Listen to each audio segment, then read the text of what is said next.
Dogs are called man's best friend for a reason. They will sacrifice themselves if it means saving the ones they love.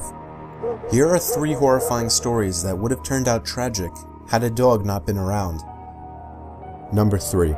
I had to watch after my sister when my parents were out one night.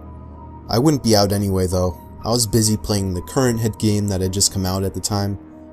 My dog Sheriff was laying next to me when he lifted his head up and his ears twitched. You know, that thing that dogs do when they hear something.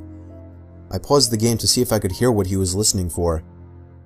I didn't hear anything and lost interest, assuming it was someone walking their dog outside or something. Sheriff jumped off the bed and ran out the half-open door to the bedroom. He was barking, going crazy at something. I didn't care to follow him. I simply yelled at him to shut up. But eventually, his normal annoying barking suddenly turned crazed and defensive, as if he were confronting something, or someone.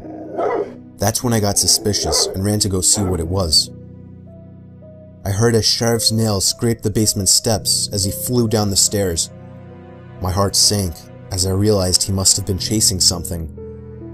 I found myself standing at the top of the basement steps for a whole minute, staring into the darkness below, gathering up the courage to go down there. I finally did, turning the light on the way down. Sheriff was standing by the door to the laundry room. I didn't even dream of opening that door. I trusted in him enough to believe that someone was in there. I struggled, but eventually picked him up and ran with him all the way back upstairs. As I was about to shut the light, I heard the sound of the laundry room door creaking open. At that instant, I slammed the basement door shut and locked it. I listened for a few moments with my ear against the door, and I could hear, barely over the sound of Sheriff barking, the sound of the steps squeaking. I dove for the phone and called the police. When they arrived, they caught him trying to bust out through the basement window. Me and my sister watched as the officers walked him out to the car, and I'll never forget the dreadful stare the man gave me as he was forced into the back seat of the police car. But I'll also never forget how grateful I was to have Sheriff with me that night. Number 2. I used to have a Beagle Pointer mix before she passed away at the age of 11. Her name was Mandy, and she was the sweetest and most loyal dog a person could ask for. She would never harm a fly, but she did have a big troublemaking mouth. So the story goes, I was 15 years old, getting ready for sleep one night like any other night.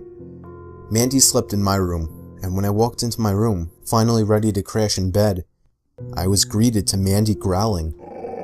She wasn't looking at anything in particular. I playfully asked her what was wrong, and she just made an annoyed doggy sound before putting her head down.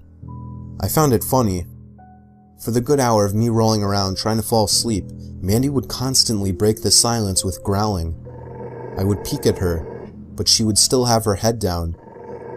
She showed no reaction to me offering to take her out, so I could check that off the list. It quickly went from cute and funny to just annoying, but I eventually fell asleep. I woke up to see that it was 2 a.m. and Mandy was growling. I tried to adjust my eyes in the dark, and I could eventually see Mandy standing in the middle of the room. She was looking up at my closet door. I felt my heart begin to race. What I was witnessing was flat out disturbing. I turned on the lamp and watched as Mandy continued to stare up at the elevated closet. I don't know what I was thinking, but I decided to open up the closet and check what she was barking at. I want to note right now I have one of those closets that lead to an attic. When I checked, there was nothing in the closet, but I noticed the attic door was cracked open. You can imagine the fear in my body as I ran to my parents' room to get my dad. He didn't seem to take me too seriously until he got to my room and saw Mandy growling and looking up at my closet. My dad is a big guy, so he went in there without a weapon. I sat there, worried for what was to come next. What came next was my dad screaming at the top of his lungs at somebody. I heard boxes fall over and glass shatter as my dad moaned in apparent pain. Somebody was rushing out of the closet. I hoped it was my dad, but instead, some 6'5" man with a hammer in his hand jumped out from the closet and passed me. What happened next still surprises everyone. Mandy jumped up and grabbed a hold of the man's arm with her teeth. The scream of the unfamiliar voice filled the room. My dad came rushing out of the closet just in time to jump onto the intruder, taking him down. He sent my mom to fetch my little brother's prop handcuffs. My dad held him down while I handcuffed him. Thankfully, he was sent to jail. I don't know what his intentions were, but obviously if he had a hammer with him, he probably wasn't just planning on robbing us. If we didn't have Mandy at that time, I could only imagine what would have happened to our family. Number 1. I was only 11 years old, and my brother was only 8. We were walking our dog Buster around the block in the dark. Buster was a husky German Shepherd mix. Upon turning the corner to the other side of the block, we ran into a tall man who greeted us with a smile. He stopped in his tracks and seemed to expect us to as well. It seemed he was trying to start a conversation, but we just kept walking past. My brother kept looking back, telling me that the man was following us. He was right.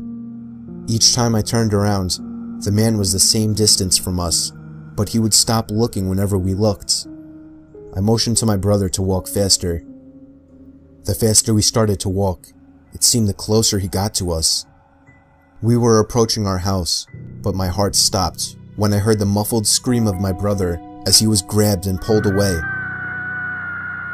Buster started barking like a rabid dog, and I shit you not, pulled the leash out of my hands and sunk his teeth into the man's leg. I could see the blood dripping down his leg as his screams caught the attention of the people inside their houses. Our neighbor came outside, and we explained everything while pointing at the man. The man began hopping away. I had to put the leash back on Buster to keep him from chasing him. My neighbor called the cops. She was a tiny little woman. She couldn't do anything to that guy even if she tried. She then walked to our door and told our parents what happened. Police came to question us and the neighbor. They caught the man limping down a sidewalk a few blocks over shortly after. One of the cops told us our dog was a hero, but we already knew that.